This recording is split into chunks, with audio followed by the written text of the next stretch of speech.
So what's the role of your realtor? So the first thing is to help you find and access properties. Now, what's interesting is this used to be, in my view, the most important thing that realtors did is they had access to the MLS. They had access to the information about what homes are listed for sale and how much they're listed for. And they were your key, literally key, this is a pun, they're your key to get into the home. Well, that isn't necessarily true anymore. Technology has changed that. You can Google and find all of the information about almost all of the homes that are listed for sale. And there's even situations where they can use AI to get you into the home without a human being being present. Now, it's not that common, but it is happening where they're using computer systems to unlock the door. And so you just have to confirm it's you. You scan a QR code, the door unlocks, and you get to go into the home, and no human has to be there with you. Well, for some people, I guess that's a good thing. But the truth is, finding the home, whether you go to an open house, you don't need a realtor to help you walk into an open house. There's already one there. I'll talk to you in a couple of minutes about whether that's a good idea to work with that realtor or not. But the fact of the matter is that the thing people always thought realtors were needed for is finding the home and getting access to it. And some people say, John, do I even need a realtor? Because I can find the home and get access to it myself. I'm going to talk a little bit more later about, do you really need a realtor? But here's the reality. The reality is there are 3 other major things that a realtor does for you that you cannot give up. The first one is they advise you. Now, maybe that's advice on what other neighborhoods you should be looking in. I actually live in the home that I live in right now. I never expected to buy in this neighborhood. I honestly didn't even know this neighborhood existed. And I met a realtor in a totally different neighborhood and was walking through an open house, and she started asking questions about what we were looking for and told us, hey, have you ever thought about that other neighborhood in the other town down the street? Because it sounds exactly like what you're looking for. And I kid you not, 2 years later, and I own a home there. So it's really about having a realtor that understands you and gives you really, really good advice. Maybe that's advice on, what type of inspections you need, which is something we're going to talk about in a couple of minutes. What do you want? Sorry, I got distracted for a second. What inspections do you need? Do you need a home inspection? Do you need a roof inspection? We'll talk about the inspections in a couple of minutes. So advice is critical. And having the right person giving you the right advice at the right time is priceless. They also help negotiate. That's the biggest piece of the buying process that people misunderstand. They think, hey, you know what? The home's listed for $400,000. I'll write an offer for $400,000. The seller takes it and I'm done. There's way more to negotiation than price, but even simply understanding strategy of price is critical, having the right real estate agent that understands how to walk you through that.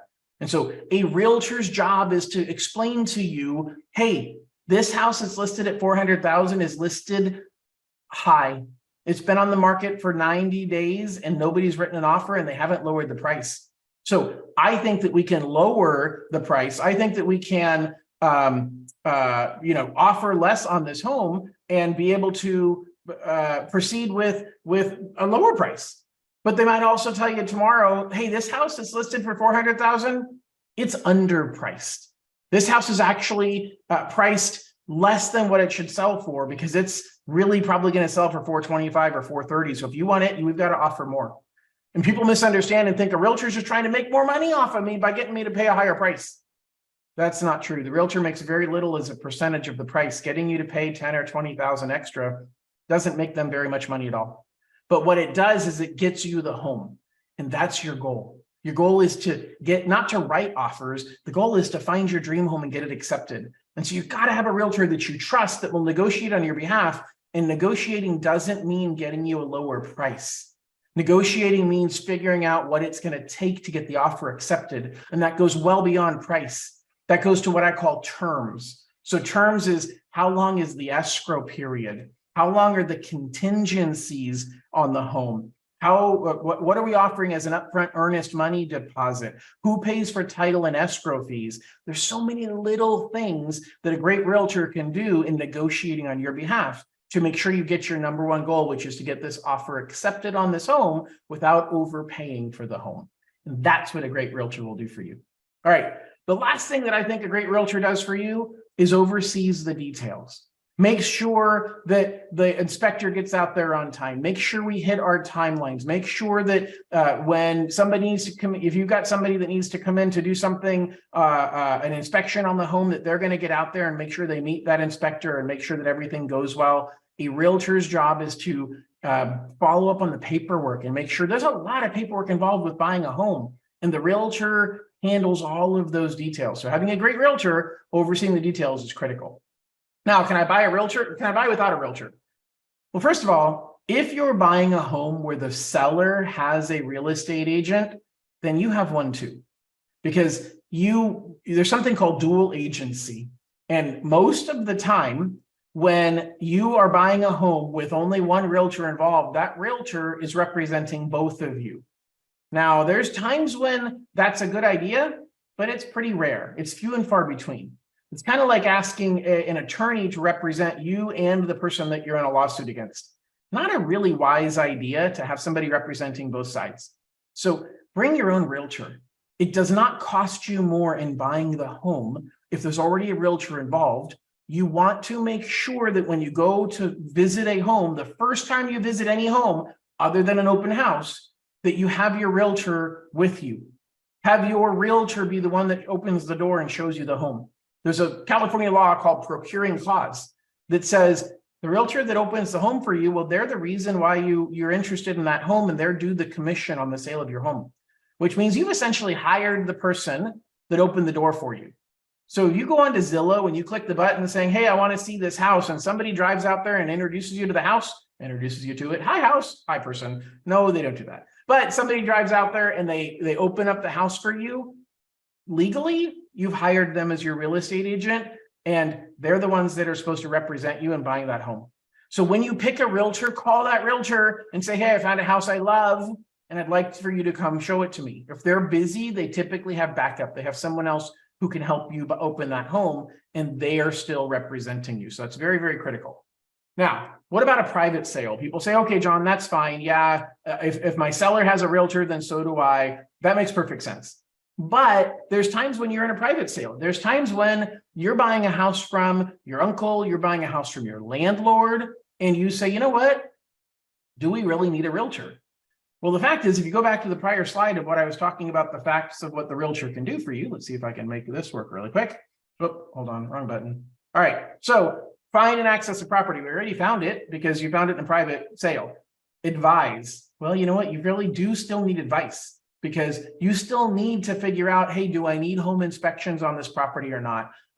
Is this the right property for me? Or are there other properties out there that are cheaper than this one? Sometimes when you're in a private sale, you get sucked into tunnel vision and you say, oh my gosh, this house is right here waiting for me. I should buy it, especially if you already live in it, especially if you buy from your landlord. By the way, I think it's a great tactic to buy your house you live in from your landlord. You pay nothing in moving expenses. You're already there. You know everything about the home, or at least for the most part, and it makes it easier for your landlord because they already have the buyer right there. Except you run the risk of overpaying if you don't get a realtor involved, because otherwise you're going to be in a position where you're going to say, you know what? Yeah, I mean, I'll buy it. And the landlord says, well, you know, I think it's worth $500,000. You're like, oh, okay, well, let's get the appraisal done. And as long as the appraiser agrees, guess what, ladies and gentlemen? The appraiser's job is not to come up with their own opinion of value. The appraiser's job is to agree or disagree with what the buyer and seller have already negotiated. So if you pick a price of $500,000 and the appraiser's like, well, houses like this are selling between $450,000 and $500,000. So yeah, I agree that $500,000 is a reasonable price for this home. He'll rubber stamp it. Now, it's not a rubber stamp. There's a process the appraiser goes through, but the appraiser will rubber stamp it and say, yep, $500,000 is what it's worth because homes like it are selling between $450,000 and $500,000. But if you could find the similar home for $450,000 right down the street, is it worth moving? Yes, it is. So that advice from your realtor is critical. So just because it's a private sale doesn't mean you shouldn't use a realtor. They also negotiate on your behalf, and they also oversee the details on your behalf. So it's very, very important, even when you have a family or private sale, to consider having a realtor. The problem is the seller is not expecting to pay a real estate agent. So when your landlord says, I'll sell you the house for $400,000, it's really worth 450. Maybe it is and maybe it isn't.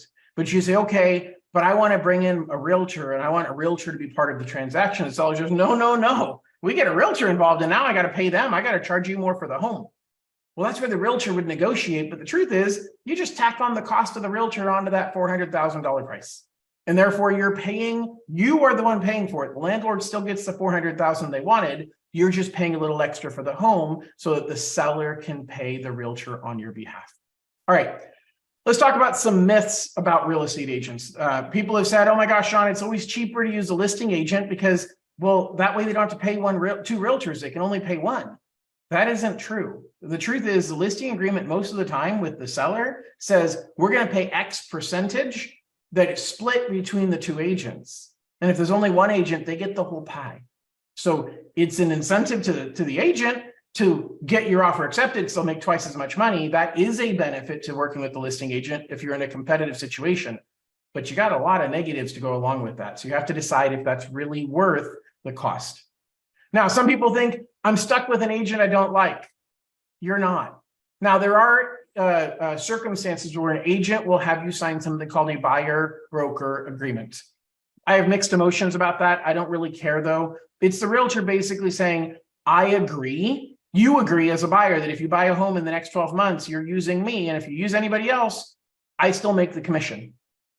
I don't have a problem with that as long as the realtor is willing to back out of it if there's not a fit.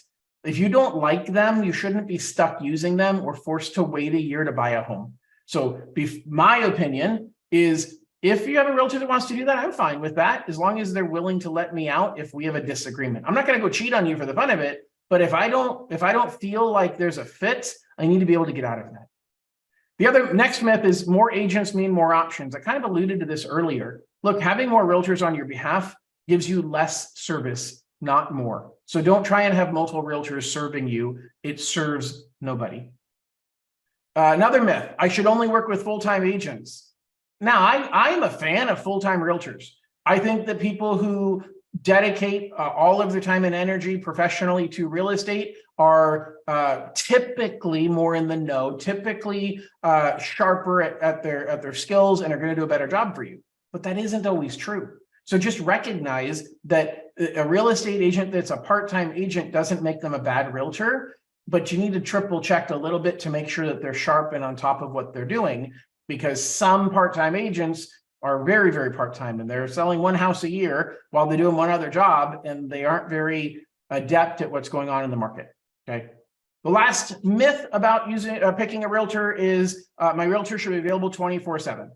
I laugh because I don't know, 10 years ago, the National Association of Realtors ran TV ads that said real estate agents, we don't have a life so that you can, or something like that, or we work all the time so that you can enjoy your life. Well, that was kind of rude because it basically said that realtors, your job is to be at my beck and call and do anything I want. And if I want to call you at 7 o'clock on a Saturday morning and tell you to come show me a house right now, or 8 o'clock on a Friday night, you better do it. Your realtor has a life. They have a family. How would you feel if your boss called you all the time? Recognize realtors understand. They signed up for a job where their clients, you, work Monday through Friday, 9 to 5. And so you're not likely available to go see a home during those hours. So you need to be available to look at homes at nighttime and on weekends. But that doesn't mean that they give up their entire life and dedicate their life to you. So just recognize realtors are people too.